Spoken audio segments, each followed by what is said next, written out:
Sanibonani la ku-One Show Phakama. Namhlanje siphethe indaba ezinhle. Sithi halala kuMampitsha nakubhekisa Wodumo ngokwenza umcimbi wabo wesiZulu traditional wedding. Bawenze izolo ngomhla ka-25 April 2021.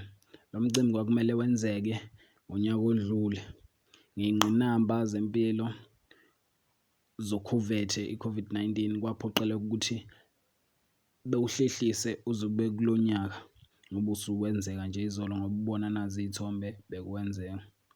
Ngokubuka kwakho nje mbukeli wethu, ngabe uthini nje umbono wakho ngokwenza kwalezi y'thandani? Ungakhohlwa ukukhomenta ngapha ku-comment section.